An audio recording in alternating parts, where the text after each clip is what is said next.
Hi everyone, welcome to All Inspired. My name is Amanda. If you're new here, and on my channel, I like to do a lot of homemaking content, and hopefully along the way, I will inspire you. I'm gonna go ahead and dive into a front porch Halloween decorate with me. I wanted to make a super cute ghost. I've been seeing everybody doing the tomato cage ghost, and they just look so cute and so fun. And so I went ahead and used what I already had on hand. I didn't have any tomato cages, and so I did have this really sturdy wrought iron plant hanger, and I was like, this will work out for this year. I took my black light and I just wrapped it around the whole entire thing. In hindsight, you'll see once it gets done, I wish instead of wrapping it around like this, I would have dangled it back and forth, and so just went from top to bottom instead of going around, because you will later on see that you can really tell that it's wrapped around the pole. And had I just, like what I'm doing now, just draped it over and then pulled it back up several different times, it would have illuminated the whole ghost and not made it look like it was wrapped around a pole.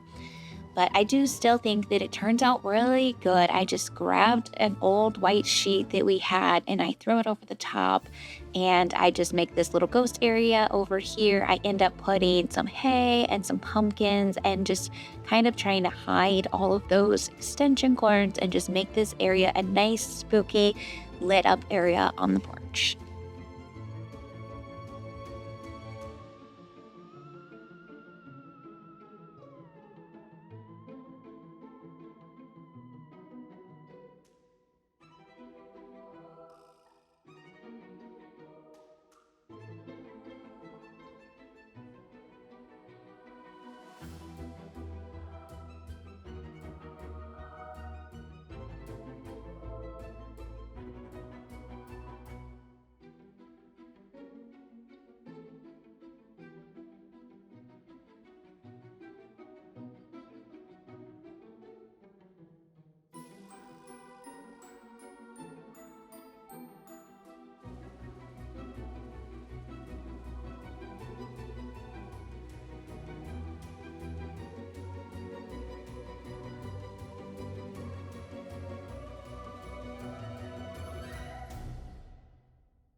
I went ahead and got our tables nice and wiped down. I don't know about you guys, but we have quite a bit of pollen here. You can see I actually drew a little pumpkin on there. It was just, there's so much pollen in our area during the fall time. So I'm just going to get these nice and refreshed. And then the kids are ready to do a little project, and we're going to make those super cute cheesecloth ghosts. And I just think that they turned out so adorable. I actually made them rather large, and I probably could have cut them in half and made them half the size, but they end up looking so adorable when you put a little tea light underneath them and they light up and they're transparent, and it just looks so neat, and it's so simple to do. I just grabbed Mod Podge that we already had. I picked up the cheesecloth from Walmart. It was very inexpensive, like $3, and you got a large area. And like I said, I probably could have made 6 ghosts instead of 3, and I still had some left over.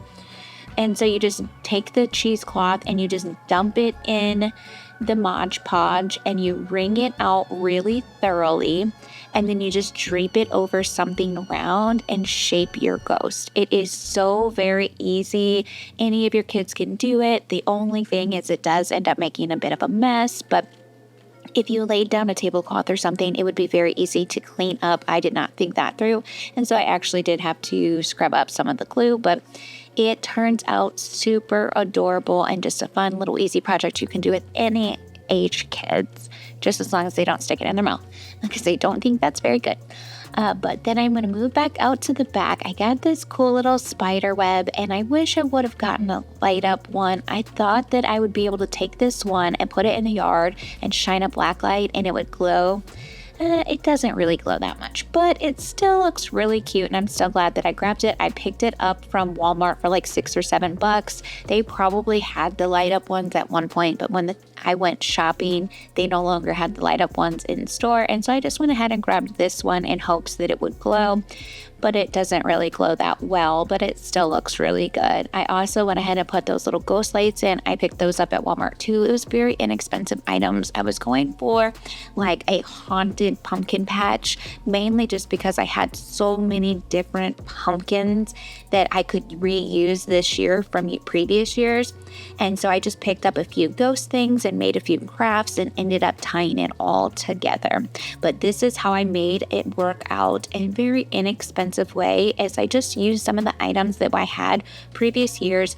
This garland is just a little too loud for me. It's very bright, but it has a lot of texture and little beads in it, and little just the texture and the leaves and the stems. It was just a very nice piece of garland. So I decided that I would go ahead and use this for my Halloween garland, and I just sprayed it out black. I sprayed the majority of it. I just left little tiny hints of yellow and orange in there, but barely any.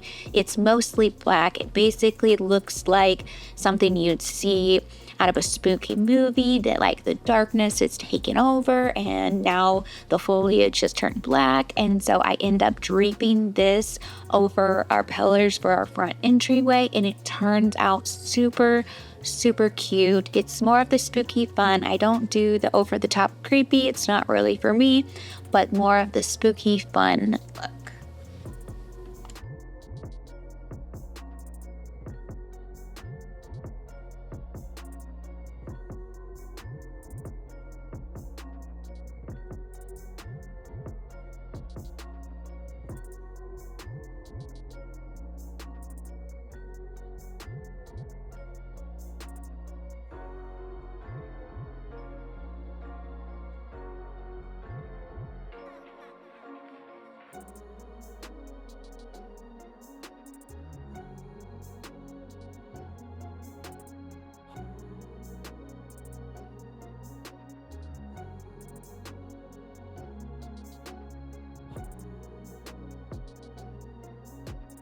I have all my crafts drying. I'm going to go ahead and start working on this front entryway. And what I did was I just took those little command strips and I attached them to 3 points on this area. I put one on each pillar, and then I went ahead and put one in the middle.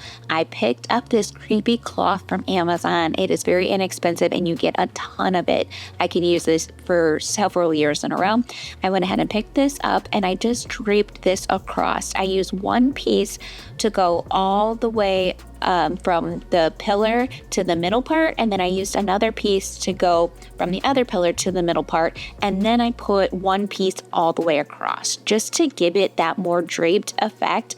But you really couldn't go wrong with this. You could put it across here any way that you would like, and I think it'll really turn out cute. It just gives that extra element, that extra texture to the area, and I think it turns out fantastic.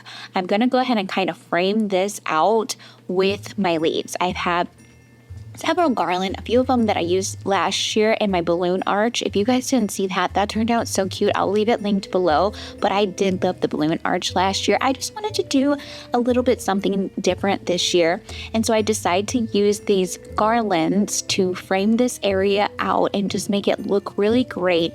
And then I have an old sign that I think I picked up from either Walmart or TJ Maxx several years ago. I don't think I can link it, I'm sorry, but it is so cute. Everybody gives me so much compliments on it, and I actually just take the welcome sign, and there's little clips up there for our Christmas lights, and I just kind of maneuvered it to where I could zip tie and hang the welcome sign right here in the middle. You guys will see it in just a few minutes.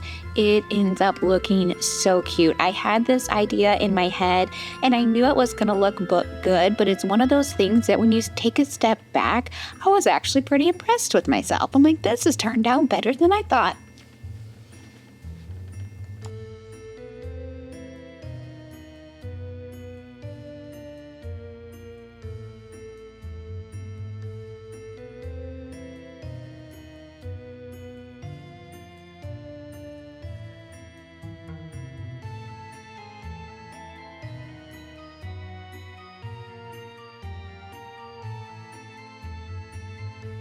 So I'm not gonna lie, I almost scrapped this idea and I had quite a bit of a moment of defeat. You can even see I'm shaking my head, I'm very upset, and it's because that dang command strip fell down and I was so annoyed, but it was really my fault. I was attempting to make it fit and it didn't fit to drape appropriately across there. So what I end up doing is going to the store, picking up a different command hook and securing it up there, and then it works out perfectly. It's just I was trying to add too much to one command hook that wasn't able to support it all. And so I end up getting they're very large command hooks, and I think they hold up to 10 pounds. So I went ahead and grabbed those, and then it worked out so good. But I was so frustrated because I was loving the way this looked, and I was so happy with it. And I was actually trying to get this done really, really quickly before we went out to have dinner. We were going to go have dinner with the family, and I wanted to go ahead and hurry up and get it done before we went out so that when we came back home, the kids could see it and looking all cute and stuff, and it didn't work out. And so I was just kind of frustrated, but I went ahead and went to Walmart and I found those command strips that they were like $8 or $9, but totally worth it because I'll leave them up there forever. And every time that I want to do any type of holiday decor, I can always use them. And where I positioned them on the pillars, they're white and they're up as high as they can possibly go. And so it's barely noticeable up there. But I was kind of annoyed with that, and so I went ahead and took a break and we went to dinner and we came home, and this is the next day, and I'm gonna go ahead and get this tree over here. I picked this up from the Goodwill for like $13 or $14, but I thought it was a nice fall tree. It has those maroons in it and it just looks really, really festive for the fall time season. I had an olive tree here before and I felt like this one was a bit more suitable, so I grabbed my black lights and I put them on here. My goal is to make the porch so illuminated that I don't have to turn on any lights on the porch. I only have to turn on the garage lights so that the trick-or-treaters know to come up, but I won't have to turn on any lights in here. And I feel like it definitely works out. It's very bright on this front porch with all of these black lights. I go ahead and just stream this spider web all the way across this tree, and I really, really pull it apart because I feel like when you really pull the fibers apart, that's what makes it look most authentic and like a real spider web. And I just kind of cocoon this whole tree in the spider web, and you guys will see, you saw a little sneak peek at the beginning of the video. It looks so good. Even my kids, my husband, everyone that came home, they're like, the front porch looks so good. You did such a good job. So I'm pretty proud of it. Stick around. I just have a few more things to do, and then I'll show you guys a couple overviews about how everything turned out.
Here's a little overview on how everything turned out. Comment down below and let me know what you think. Is there anything that you would have changed, or do you think it looks perfect the way that it is?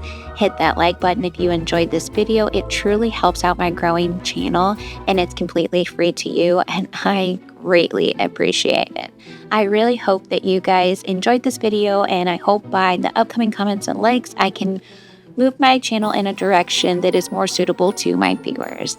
I hope to see you in the next video.